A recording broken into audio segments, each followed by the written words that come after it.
And welcome to everyone who's just joining now. Those numbers ticking up quickly as we've hit the top of the hour. We're just doing a quick Slido. We'd love to hear what comes to your mind when you hear the term psychological safety, which is our topic today. So hopefully Slido is working for you. If not, we'll share in the chat the link where you can join. And yeah, we're looking forward to diving into this topic with you. We definitely are, especially seeing these answers. Looks like people know the deal. Being unafraid to speak up when something is wrong, I would say that's very important.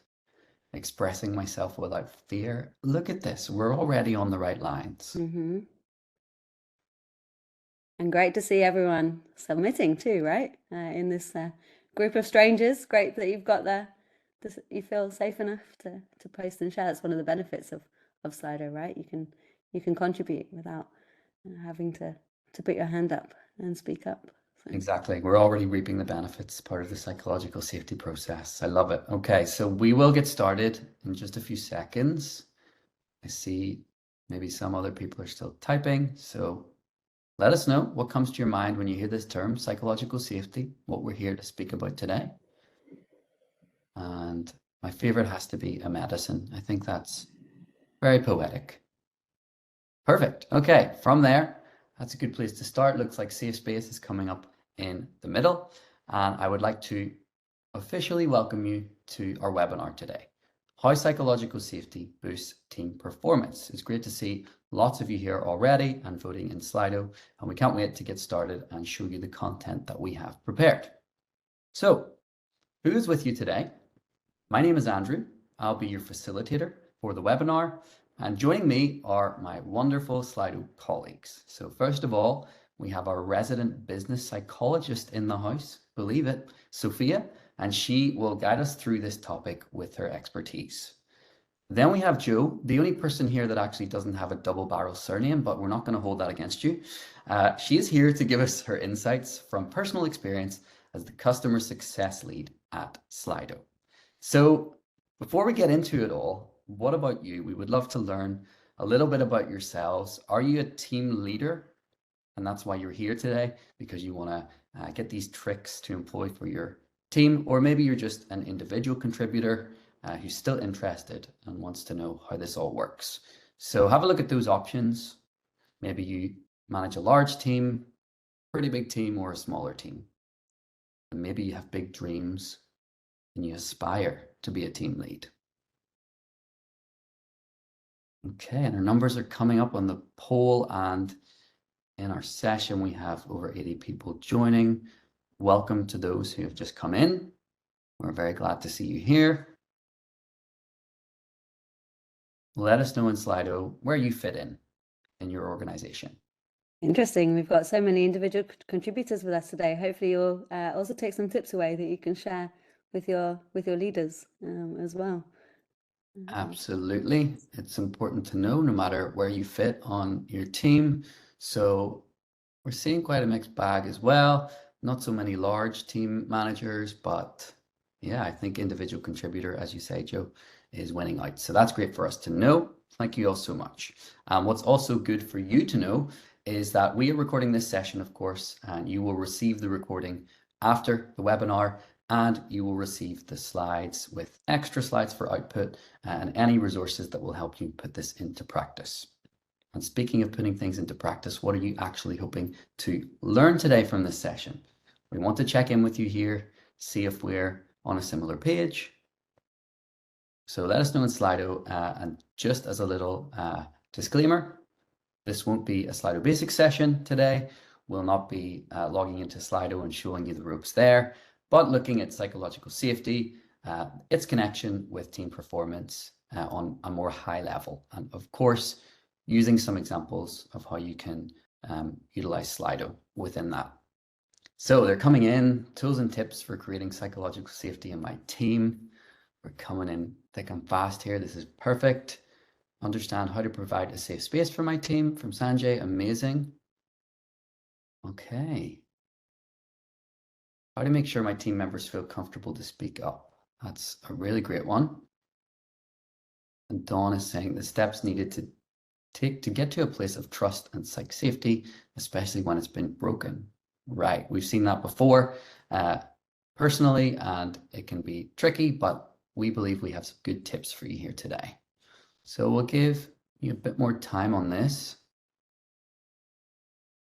more about what psychological safety is and how to create a safe space for our team. Your view on this topic, we'll certainly let you know what we think. And ways to manage stress. Okay, I don't know if we'll quite look into that, but an interesting spin on it. Best practices. Joe has them all, right, Joe? She's smiling. I don't think I have them all, but I definitely have plenty of experience, good and bad. So Yeah. She's laughing it off. She has some good experience, though, let me tell you. Insights to improve team performance, of course, creating a positive work environment. Thank you, Hannah. All right. All this, someone agrees completely with what we're all saying here. And I just saw that message in the chat. No need to share them all. We'll accept 9 out of 10. Okay. Well, that's fair. I don't think we do need to share them all. Look at this. It's amazing, all this participation in Slido. So thank you all so much. Let's go on without further ado. And just a quick shout out, if you want some further inspiration, we are running a masterclass on May 31st. And this will actually be more hands-on activities to build psychological safety for your team. So if you want to come along to that, it might be a bit of a smaller group, but you can sign up for free on slido.com/webinars. We'll be having breakout rooms, discussions with each other, and giving you those activities to build it within your own organization. So that's sure to be a good one. But going back to today, let's have a look at our agenda. First of all, I will take you through an introduction of psychological safety and performance. After that, I'll pass the word to Sophia and Joe, who will define the 4 stages of psychological safety and look at how you can actually nurture those within your own team. Then we actually thought it would be important to have a section on myth busting. So looking at some things on the subject that you might assume to be true, but are actually not. And if there are any more questions after that, which I'm sure there will be, we have our Q&A session. So please use the Slido session that we have attached to put in your questions throughout this webinar, and we'll have time at the end to address them. So let's actually get on the same page as to why we're here, what even is psychological safety, and how does it interact with performance. So we'll begin by looking at a study that Google conducted on team performance. And you might think having an incredible hiring process, getting top talent in your workforce is the key for everyone performing to their absolute best. But actually, and someone already mentioned this at the start, Google ran a project called Aristotle, led by Julia Rosowski, and it proved that who is on a team matters less than how the team members interact, structure their work, and view their contributions. So we come to you to look at these aspects. These were the things that they were looking at and seeing how much that actually affected the performance and how well they did. So this is our ranking poll where we want you to rank the top one in your eyes of how it would drive people to perform well as a team. So feel free to rank them all. I know it's maybe a bit tricky, but we're getting some votes coming in. You can see a little keyword on number 1 there, feeling safe. So you might be getting it right already. A little clue for you. Okay, lots of people mulling it over, putting in their votes. Okay, so this is our order. We're feeling safe to take risks at the top, followed by work that has an impact and clear rules and goals. Okay, so those are our top 3. Let's have a look and see what is the correct answer according to this study that Google did. So coming in at number 5 is the impact that the work actually had. Following that was the meaning and how important it was to the team members. Then at number 3, we have structure and clarity. So those members having clear rules and goals for their work. And then number 2 is dependability. So getting things done on time and meeting that high bar for excellence. So that actually means that you've guessed it, psychological safety, as I mentioned, that key word of being safe comes in at the number 1 spot, where team members feel safe to take risks and be vulnerable in front of each other.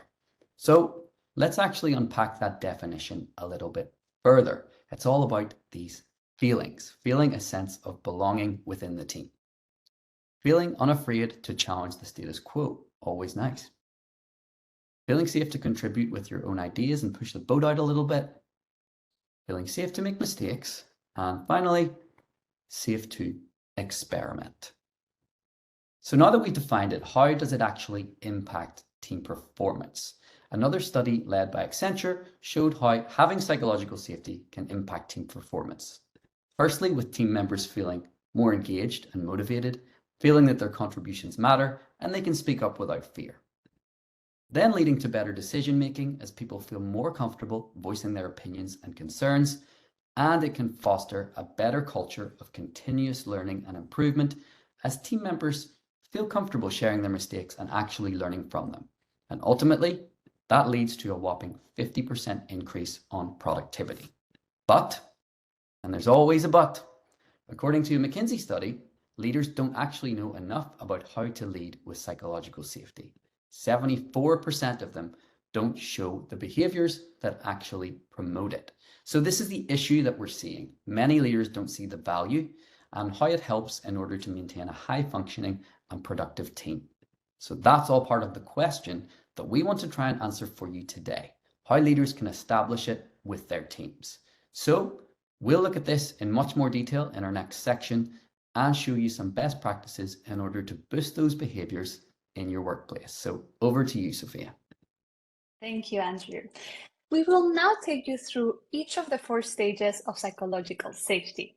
Now, we know we are going to talk a lot about theory today. So in order to make this a bit more tangible for you guys, we will be using a case study. So in today's case study, we will be following Lisa through a team restructuring.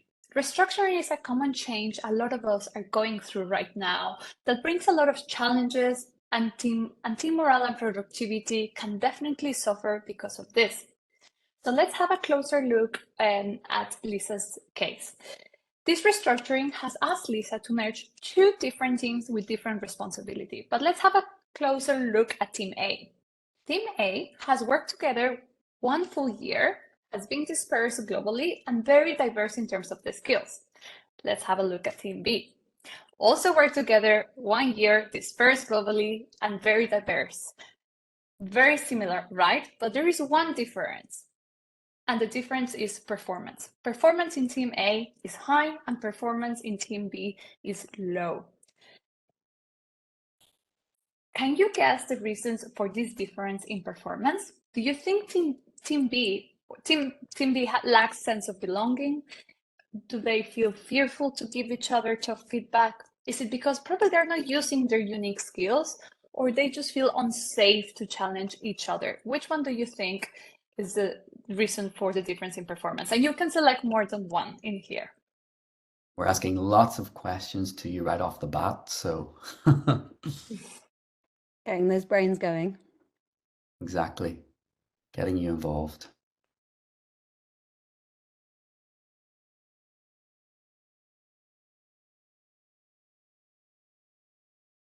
So let's see who gets it right.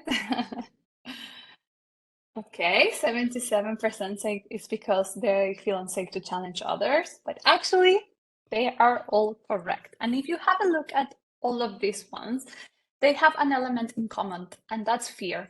And fear has a profoundly negative impact on engagement, learning efficacy, productivity, and innovation. So let's now understand how can we remove this fear from Lisa's team. So it was actually Timothy Clark, a social scientist and consultant, who came up with a model of psychological safety that explains that people actually move through different stages throughout the team's journey. So he says that these stages, inclusion, learner, contributor, and challenger, lead to high-performing teams. He also explains that psychological safety is not an on and off phenomenon, but a dynamic that changes throughout the team's journey. People can actually move into different stages in different contexts, times of the day, and different teams. but team restructuring can really impact psychological safety and thus performance. We will now help Lisa throughout her journey to increase psychological safety with support from this model. We will be explaining these stages in more detail in the following section. But how can we help Lisa to understand where the biggest areas of concern are? Where can she even start, as she doesn't know where the team stands in terms of psychological safety? And so How can she start, Joe? Yeah, so let's get into our first kind of practical tips. So really what Lisa needs to do is to assess the current state. And so that's something she needs to do with both teams and all of her team members. So first of all, she needs to really understand every individual. So what's their communication style, what's their personality traits. But understanding on an individual level is not enough if you want to have a high performing team. She also needs to understand the team as a whole and the whole team dynamics and how people feel about that. So let's break those down into a bit more detail. So when it comes to assessing the individuals, we really want to know and understand what our personal preferences are. And here we've got another question for you, and you might be like, this seems a bit random, but what we want to know, what's your preferred way of receiving feedback? Sophia, how is it for you? I definitely prefer face-to-face. I feel in the written form sometimes things can get lost. What about you, Joe? For me, I also prefer face-to-face and having a conversation. But I really like to know in advance. If someone sends me a message like, hey, can we have a call? I want to give you some feedback. I want to know what they're giving me feedback on. So that written form is important for me as well. And I know Sabina, who you've got in the chat, I know her preference is written form for sure. I think she shared that with us in the past. You know that my preference would be the last option on the poll. We've talked about that, Andrew, right? That coming through it. I'm coming through it for sure. But yeah, you can see here, right there, even within this group, we've got some differences. And that's exactly the same for Lisa and for her team. When you've got a whole group of different people, each with their own idiosyncrasies, we need to actually understand what those preferences are and actually adapt and accommodate. So she really needs to build up her awareness and her understanding of where everyone in her team is at. So with each of our team members, she really needs to do that individual assessment and have them write down some key details so that they can then use those in the future and for some of those later stages. So first up, in order to help the team get along well, it's really important for them to understand their communication preferences. For example, is there something that really stresses you out? When I take myself, I really like to be warned about a new big idea that one of my team has got before they actually present it in a big group, because that gives me time to think and reflect and make sure that when they share it with me, I'm reacting in the most appropriate manner. Then, to build on that, is, as we just did right now, it's important to understand those feedback preferences, because just because you prefer to receive feedback in one way doesn't mean that somebody else likes it in exactly the same way. She also needs to understand the working preferences so that she can really use her team in a way that enables each of them as individuals to thrive within that group environment. Everyone does much better when they're focusing on work that involves their strengths, opposed to ones that are spending all their time on things that is navigating their weaknesses. And last but not least, personal traits also come into play, because are there some ways that people can get you wrong or misunderstand you? And this is really important also for Lisa to understand herself, for how she's coming across with her group. So this is the individual assessment piece. And once she's got that, it's really important to also look at the team and assess as a whole group where we're at. So where do actually everyone in the team feel that they are in regards to those 4 stages of psychological safety? Now, when we look at those names, they probably don't mean anything to you. Until I started researching into more about this model, these stages didn't mean anything to me. Has anyone ever asked you, oh, are you in a learner stage? That just isn't something that makes sense, right? So you wouldn't want to use these for assessing your team. But there are phrases which you can translate these stages into, like you can see on the slide now. So actually by asking team members these questions, they can rate and rank themselves on how they're actually doing. And then Lisa can use this information to help her understand where she needs to focus on and make that plan for how she's going to approach the team moving forward. And we've actually got an example here on how you can use Slido for this in order to run this kind of team assessment. And you can do this in one of your meetings. And what's actually really important to do alongside this is have some discussion as a group as well, because you want to have that self-reflection within the team. For example, Andrew is probably in a different place to Sophia, for example, if we take the group here, and actually seeing and understanding where the group are makes a big difference. So remember that model from before. Now that we've made that initial step with an assessment, we're going to actually guide you through the 4 stages along with some practical tips for each way. So let's get in with inclusion safety. Thank you so much, Joe. So let's start with our first stage, inclusion safety. We are all humans, and by nature, we all want to feel the sense of belongings in a group. We need to feel accepted in the team of who we are before we can actually be heard. So essentially, this first stage is simply a bit about feeling comfortable being yourself in the team. We all have been part of a company, at least I have, where you need to put some facades to conform with a specific group or culture. This can feel quite uncomfortable. So how can this inclusion safety manifest in practice? Are individuals' unique skills and attributes acknowledged and valued by your leader and your team, for example, during your one-to-ones, during your team planning discussions? Or are team members not rejecting others for being different? And I don't mean only ethnically different, but about the different educational, social backgrounds, different skills variety. So let's now go back to our case study. Once the 2 teams become one, inclusion safety can suffer. Some team members might not feel safe to be themselves and don't feel they belong in the new formed group. A change can really impact psychological safety. So how can Lisa start to increase those levels of safety in the new group?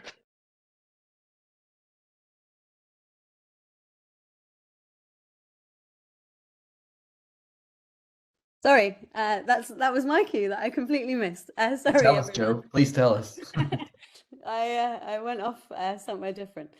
So let's talk about how Lisa can increase inclusion safety. So very similar to the team assessment, it makes sense for Lisa to start with individuals. A simple but very important thing that she can do is to show a personal interest in her team members. I don't know about you, but you can definitely feel the difference when someone treats you as a human opposed to a resource who is there to get things done and deliver results. You can definitely feel that difference with a leader who has that approach. And it might sound really basic, but she can do this by having regular one-on-ones with her team where she really asks and takes a genuine interest in understanding how people are, keeps a note of the key details in their lives, for example, their kids' names, their partner's name, their pets' names even, and then take an interest also in what they do outside of work. The second work that she can do with those individuals is to really coach them to help them identify and understand what their strengths are. The goal here really is that each team member knows what they bring, both in terms of functional expertise, but also unique talents. So just because you do a role doesn't mean you can't contribute in other ways. And here I have an example from my team. I'm really good at getting things going, getting us moving, but I have another team member who always sees the risk in things. And she's actually a really great person for me to partner with because she slows me down and I speed her up. And that's a way that we're actually able to use and identify those unique strengths to benefit one another. So once she works with the individuals, again, she wants to work on the team level as well, because Lisa's team really needs to understand how to work together as a team, and learning how to do that can actually be quite challenging. Because Lisa's done all that work with individuals and also through those individual assessments that we were talking about earlier, she's ready to run a group session to build that group awareness and understanding. So during that session, she can cover all of the points that you can see here on this slide, which can help, all of these things can help make teamwork much smoother. So those personal preferences, those sharing those strengths and weaknesses, and actually sharing expectations with one another. And then, capturing all of that so you've got it documented and you can work on is really super important. And with that, those are some simple things around inclusion that can really make a difference. Perfect. So now Lisa has hopefully created that sense of belonging. How can she now encourage people to be curious, start learning from each other? She can do this through the learner safety. So what does this type of safety mean? It's when team members are not afraid to ask each other questions, They're not afraid to try new things, experiment, make mistakes, learn from them. Team members at this stage will provide feedback to each other, and importantly, they will ask feedback even themselves. So how can you spot this type of safety in your team? Are members in the team taking risks, such as running, for example, experimental projects, maybe implementing a new process in the ways of working, maybe pitching to a different type of client, implementing a new system? Are fails being acknowledged as a learning journey and not being punished? So these are the questions that you can help yourself as a leader, as an individual contributor, to test the learner safety in your team. So now over to you guys. Think about your team right now. Do you feel safe to make mistakes without any repercussions? And some people, I think, were asking, how do we rank? How do we rate? So if you can't see Slido, it should be available to you within this webinar. There's a little apps button on the bottom right that you can click, and you should see the option for Slido, or you can join by going to slido.com on your browser with the code SAFETEAM. So hopefully we can get everyone in there. We see lots of results are coming in, Sophia. Look at that. Yes, I think 4 and 6, well, now 6, 4 is the winner now. So there is definitely room for improvement. This is a hard one, right? Especially I have been working in other companies where I was quite afraid to make mistakes. So hopefully in the next section, you will find some tips on how to improve learner safety. But let's go back now, maybe to our model. Sorry, to our case study. Going back to the case, especially the new team members who previously struggled with performance, remember, Team B, might be now scared to make mistakes and receive more even bad performance scores in the new team.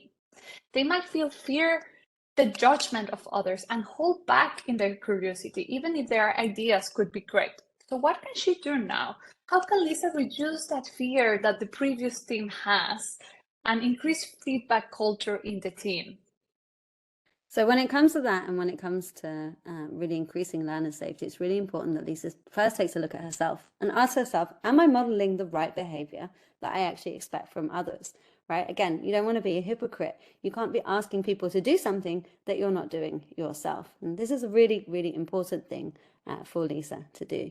And what she needs to ask herself is, am I actually demonstrating that I don't have all the answers? Because let's be honest, nobody has all the answers to everything all the time. I certainly don't. And actually, it needs to be shown that it's okay to say, hey, I don't know that. I'll get back to you. Or you should ask this person. And that's something that Lisa really needs to demonstrate and show to make everyone else feel safe with that. She also needs to ask herself, am I owning and talking openly about my mistakes? This is a really easy way in which she can show that it's okay to make mistakes. Because again, we all make mistakes. So she really needs to take the ownership of them and speak and talk openly about them with her team. She also needs to ask, am I giving feedback regularly, both positive and negative? Am I sharing that feedback in a timely manner, right? I think I hear so many horror stories of people who've, I only get feedback once a year at a performance review and they talked about this thing that was completely irrelevant, right? Like that doesn't help anyone to grow in the long term. And if she really wants to build that feedback culture within her team, that's something that she needs to model with her behavior. And last but not least, she needs to ask herself, am I trying new things? Am I experimenting? Am I actually taking those risks? And then those risks, ultimately, they also lead to those mistakes. So this actually becomes a self-fulfilling prophecy sort of thing, right? So it actually helps to build it all together. And now Lisa can do all of this work with herself and all those team assessments and everything. But in order to really sustain it, she also needs to make sure she builds the right infrastructure around it within the team. Let's call it the team rituals and processes that actually support how she's doing things. And a really simple one that can really help with learner safety is to run a monthly team retro. And this is something which she can use to highlight those behaviors that she wants people to do and demonstrate within the team. And so here's some simple questions she can ask, right? Have people share their wins, have people share their fails, but she can also have people appreciate one another for the work that they've done, right? And maybe the first month you'll only get one fail this time, and maybe it's only Lisa's that she shared, but next month hopefully she'll get a couple of them, and and that will build and build until people feel continually safe to do that. Now, while she creates this opportunity for people to share on a regular cadence, the next step for her is to really ensure her team are able to use their strengths. And we talked about that a little bit earlier. But we've got another question for you here. How many people feel that their skills are not being used properly at work? We're back to testing you hard here and seeing what your knowledge is like. There is one correct answer. Let's see if you can get it. Is it 45, 65, or 85? Let's see. I'll give you a little tip. This was a surprising one for me.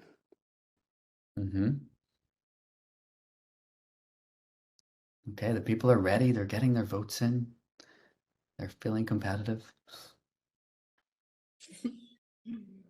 Let's take a look, shall we? Yeah. So it is actually 85%. It is quite surprising, right? It's quite a high score. So we can see that there is evidence that shows that a lot of people don't feel their skills are properly utilized at work. So let's have a closer look at what the next safety stage is. It is contributor safety. This one is all about feeling safe to use your skills and ability, even these skills that are different from the rest of the group, that make a meaningful contribution. It is about being able to raise threats and risk using the members' individual talents and abilities to contribute to the team without fear of repercussion. So how can you actually spot this in your team? You can ask yourself, are members applying their unique skills across different contexts where they seem fit? When a problem arises in the team, are members solving it according to their strengths? So this will really help you to understand if your team has contributor safety. But now let's go back to our case study. Let's not forget Lisa. In her team, some members might have had negative experiences with their contributions in the past. For example, some of their inputs could have been eradicated from their projects. But as a leader now, Lisa knows her team by now. They have gone through the assessment about their strengths and weaknesses. She has already encouraged some of the learning culture. So how can Lisa now encourage people to apply their unique talents across different contexts? So let's take a look at a couple of Lisa's team members. So here we've got Ruth and we've got Jack. Ruth and Jack both have exactly the same job title. They do exactly the same thing. However, when we actually look at their strengths, they're quite different. So Ruth is really good at getting things started, getting things moving, really great at that initiation phase. She's very creative, great at ideation, but also very good at bringing different angles together and connecting those dots. On the other hand, Jack is all about getting things done. He's great at the execution phase, he's very detail-oriented, and he's really good at mapping out processes. Let's imagine that their jobs require both of those things to be done. It actually makes much more sense that they collaborate and work together on things, and that actually they can play in and use those different strengths, opposed to Ruth, for example, spending all of her time doing the mapping out the processes. Right? She's going to be miserable, and it doesn't actually benefit her or for the team. Whereas actually if they partner up and they work together, it's not only good for them as individuals because they have much more pleasure in the work that they do, but it's also good for the team because that boosts the morale, and that it's also good for team performance overall because they're actually able to contribute in the way that they best can. And so this is really about referring back to the initial phase, those assessments, and actually really coaching team members and encouraging them to apply their personal strengths and also find those buddies within their team that can complement them, as I talked about earlier with that example from me. And then, yeah, including people in the right phases as well. And again, it comes back to, when it comes to contributor safety, it comes back to those rituals that Lisa's using with her team. Is she creating space for people to contribute, like either on a bigger level than just themselves? So, for example, when she's looking to change something, it's really good to take the pulse of the group. You know, if she wants to start a new project, this is a really good example where she can actually ask people, what potential risks do you see that could hold us back? Not everyone is so good at seeing or spotting those as to other people. And that takes us to the third stage. Thank you, Jess. So we arrived to the fourth stage, challenger safety. And this is no secret, but this is where the magic happens. At this stage, you feel free to disagree with others, challenge the status quo, such as the way the team works, the behaviors in the team, any ideas from others that you might want to challenge, even when they are from senior members, without the fear of punishment or damaging your reputation at work. This is the most powerful stage of psychological safety, as it not only allows new ideas to come up and learning from mistakes to occur, but it can prevent potentially bad ideas from getting to the real world. So how can you spot this one? These are the questions you need to ask yourself. Are individuals in your team challenging the team's direction when they feel it needs to? Are all members in the team feel able to bring tough issues to the leader, even when they might disagree? So now question to you guys. How comfortable do you feel challenging your senior colleagues? Let's actually bring up these results so we can see our smiley faces. Okay, I can see Or not so smiley faces. some crying ones. Okay. That's okay. That's quite normal, right? It is. Still scary for me. Yeah. Sophia, how do you feel about challenging me? Is it scary for you? I'm getting there. I'm getting there. It's a process, right? It is a process. It is psychological safety. It is a process. You don't get to challenge your safety in day one, I promise you. For me, we've got there, Joe. I feel like the little heart eyes emoji when I have to challenge you. Oh, thank you, Andrew. That's really nice. More than happy. Perfect. Let's move on. As you can see from the poll results, challenging others, especially senior members, can be hard and feel very scary.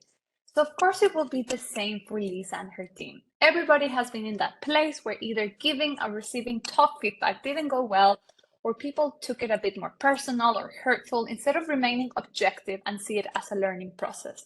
So now, how can Lisa create a space where people feel free to challenge each other? Now, once again, it's really important that Lisa looks at herself and she looks at what behavior am I modeling to my team, right? She needs to ask, am I actually welcoming feedback regularly? And when I receive that, am I not being defensive? So before we were talking about her giving feedback. Now she needs to be making sure that she's asking for feedback, either personal feedback or feedback on projects, and actually really listening fully when she receives it. She also needs to ask herself, am I asking tough questions proactively, right? Is she actually therefore modeling that, hey, I actually want to hear that tough feedback. Like, tell me honestly what you think about our strategy. Tell me honestly how things went here. Is she really, really being proactive in that space? The next question that she needs to ask is, am I encouraging people to challenge each other directly and coaching them on how to do it? Let's take that example of Ruth and Jack that we met a minute ago, right? If Jack is complaining to her about Ruth, is she actually saying, have you told her that feedback? Have you given her that feedback directly? And actually really supporting her to do that. Because that's the only way that any of us can grow, is if we're actually having those conversations directly. And the last thing that she really needs to ask herself is, am I giving people space to challenge? Am I giving them the space to challenge me? And actually, we've got an example for this one. So let's imagine she's just shared her strategy with the team for 2023.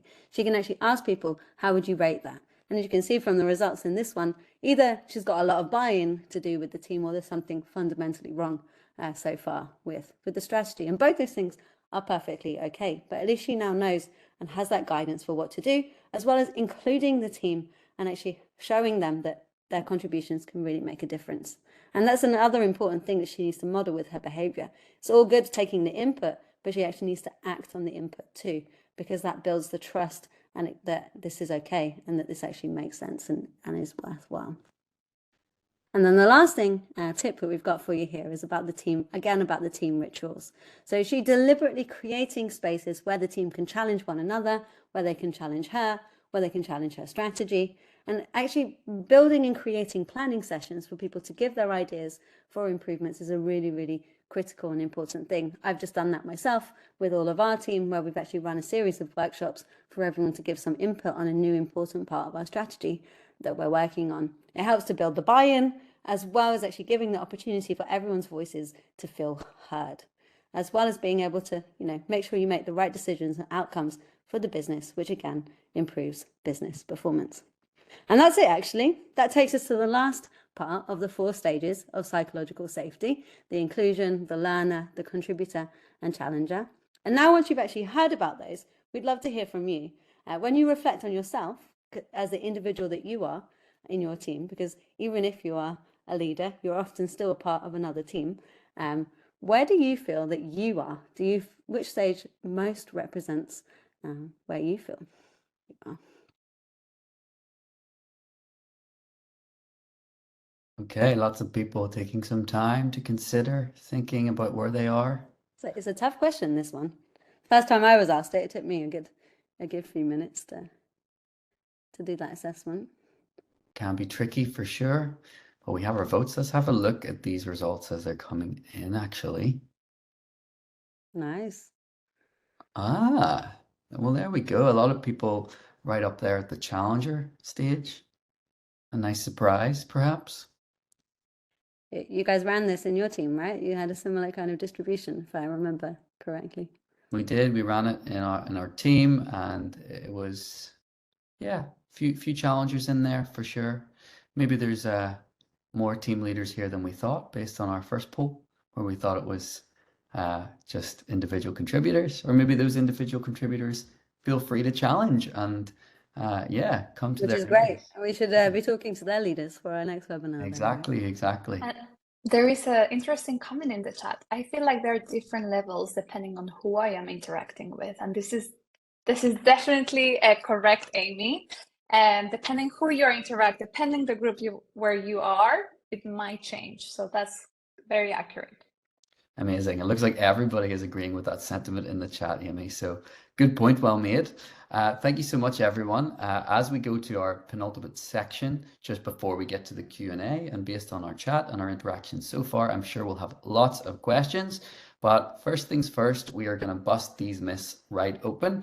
And I will fire some common misconceptions to you, Joe, and you can let us know your honest, unfiltered opinions. So some things you might think are true, which probably aren't. So starting with this, is it all about being nice, Joe?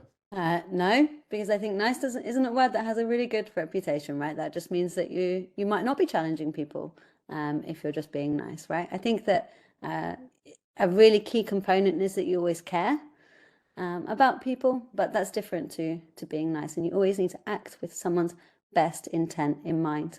So care personally while challenging directly is definitely important. Perfect. That's a nice way to look at it. I just said nice, even though you said I shouldn't. Next one, you must feel comfortable in a psychologically safe environment. Is it true? Absolutely not. I think that actually a psychologically safe environment can sometimes be uncomfortable. More often than not, it is uncomfortable, right? And you actually have to become comfortable with being uncomfortable. If you're being challenged and people are sharing different opinions with you, or you're putting yourself into those positions where you make yourself vulnerable, that's not always very comfortable. So I absolutely don't agree with this one. Push yourself out of your comfort zone, people. That's the way we want to do it. Next up on the list, you assess once and then you're done. Yeah, unfortunately, I think that's not true. And we had a big actually debate about whether presenting this as a model makes sense. It makes it sound very, very linear, right? But the reality is really a continual long-term process, and being in any of the stages is never granted or forever. So you can definitely change depending on what's happening in the team, right? As a leader, sometimes you need to take a more autocratic stance with things, and that can have an impact on psychological safety if you don't do it well. So it can even change with the same group. So actually you need to be continually assessing, continually taking pulse checks and understanding what's changing and where people are at. Great. And our final controversial hot take here is people will find their own ways to give feedback to each other. No need for structure. That's not true. I think that actually people giving feedback is definitely a skill. And Andrew, you haven't brought that last one up. So giving feedback is definitely a skill, both giving and receiving. And actually people need coaching and support and help in order to do that. Also, set those right boundaries, set those right expectations. Personally, I'm a real big fan of the radical candor framework, and actually bringing and building that is, I think, a really important thing to help people develop those skills so that it benefits the team. Right. Thank you, Joe. And once you're in a stage, you're there forever, which we touched upon already. Definitely not true. Shock horror. Sorry, I didn't bring it up in the right order. But let's go into our questions as we come to the last 15 minutes. I'm already seeing lots of questions in here, so I'm certainly glad I won't be the one that will be answering most of them. But Sophia and Joe, I know you've got the knowledge there. So let's actually have a look here. I see people are still typing and asking away. So the most upvoted question that we have in Slido: how to create a psychologically safe space for small teams and how it compares to larger teams. I don't know who wants to take this question. Actually, I can talk about this a little bit. Go on. Yeah. Because it's something I've been working on a lot recently. My team grew a lot during the pandemic. So I've got 6 different teams that make up my department that I lead. And I've done a lot of work with smaller teams on building that. But you need to take a very different approach to build that larger thing. So, for example, I don't have the opportunity to be in touch with everyone personally. And I think that personal approach and being able to kind of customize in a small team is something that's very, very beneficial. So actually, you can go much deeper in terms of those assessments, in terms of the understanding, and actually really build something that makes sense for that group when it comes to a smaller team. Sophia, you want to? Yes, I just wanted to add to this one that the leader role modeling, I'll say, is the same if it's small or big, but I will say here for larger teams, technology is your friend. So for example, Slido really helps you to collect a lot of data at scale. So use your technology, it will be very beneficial. And actually in the masterclass, we will take you through a workshop that you can run with your teams using technology in case of you who are interested in this one. Perfect. Thank you both. We'll stay on you, Sophia. We have a nice question here, our second most upvoted from Amber. How might this concept apply to historically underrepresented groups? Being seen is often predicted on individuals' assumed worth. How do we break through to create empowered communities when the context of the greater society resists it? Wow, I'm proud of myself for even reading that question. Yeah, So that's excited to hear your difficult answer. one. Well, I will actually maybe ask Joe if that's something Slido has maybe thought deeper on how, like, what initiatives Slido is doing in this area. I definitely can't talk about how the concept applies widely, but I can talk about how you can really use, especially Slido, to help give underrepresented groups a voice. Because we have that ability for you to be anonymous within the tool, both within questions and within the polls, it actually brings an element of safety and removes some of that fear that people can have from actually speaking and raising their voices, which is definitely something which is much more common in underrepresented groups. That fear is much more present. So I think here technology is actually often your friend in order to help do that, and then over time, I think it's also about appreciating those comments and responses that you get from people. And over time, if people see that that's actually appreciated and taken for granted, they will begin to feel safe to share their thing.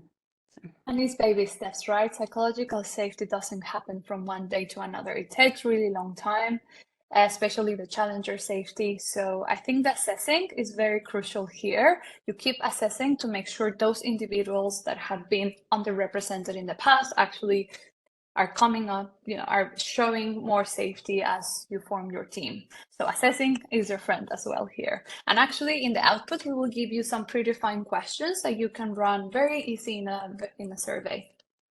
I think it's also about, actually, I've got another tip here of what I do with my team. So I've definitely got people who are from underrepresented groups or quieter who are in my team.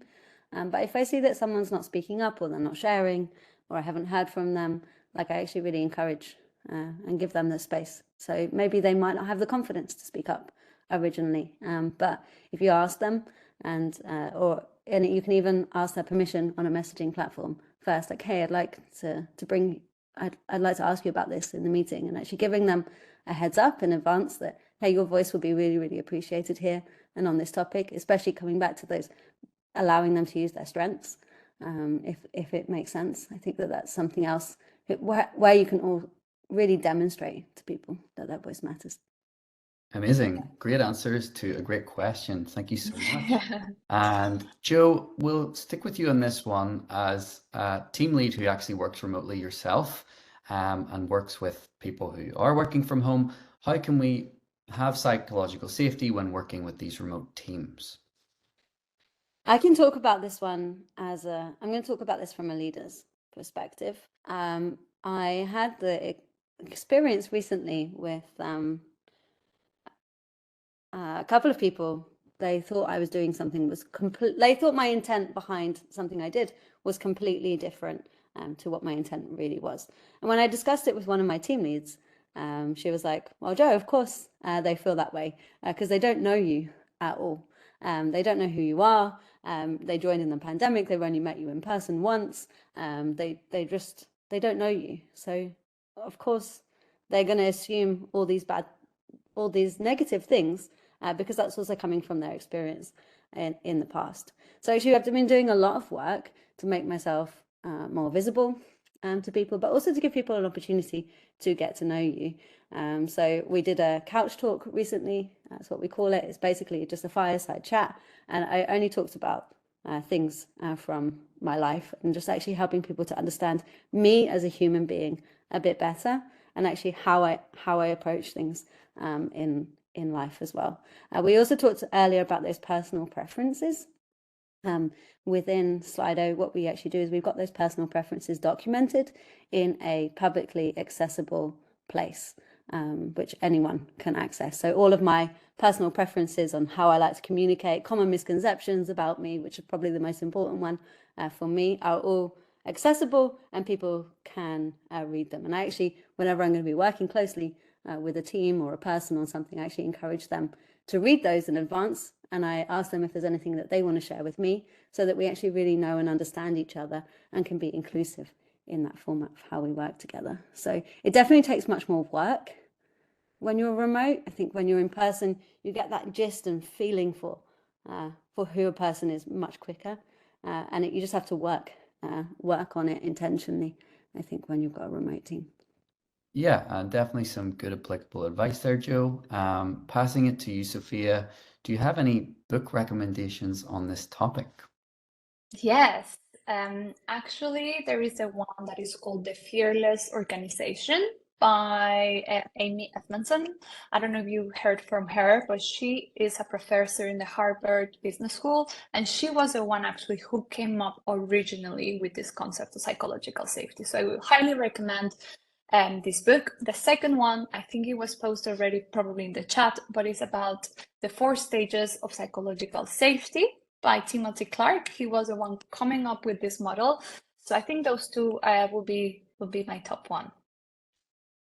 Excellent. And we have a question from Lisbeth here. How do you approach a toxic leader on this? So Sophia, maybe we'll have your thoughts on this as well.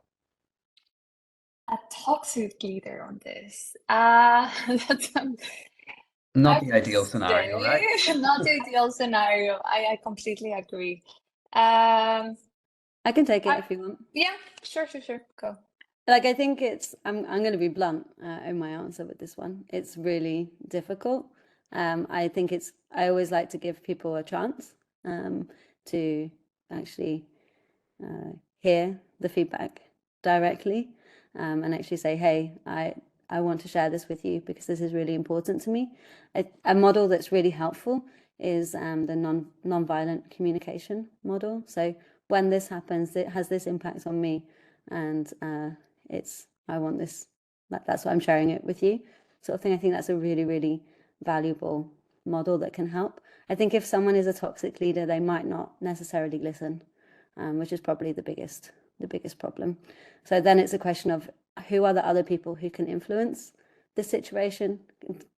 Would their leader listen to you? Because they probably need some feedback if they're acting in a toxic way, and they're probably not performing in the right way. And if that doesn't help, then I would say you probably should look for a different job, because you're probably never going to be able to influence it in the way that you want to. And I'm sorry to say that, but I think some people just not able to change. So that's what we're all thinking here in terms of this question. So thank you for putting it so bluntly, Joe. We're going to take one more question. I'm going to grab this one from Craig. I think it is something that we touched upon, but maybe good to reiterate here.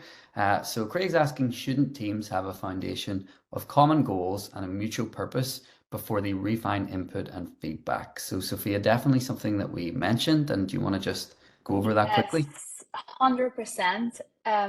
Actually, part of building psychological safety in the team, we didn't mention because the scope of this session, but 100% there is a foundation of goals and mutual purpose. And I highly, highly suggest you do this together with your team. And there are actually some frameworks that we could attach in the output on some workshops on how you can do this together with your team, and they don't feel it's imposed. Because if the second they feel you impose goals and mutual purpose, then psychological safety, it starts in a bad position.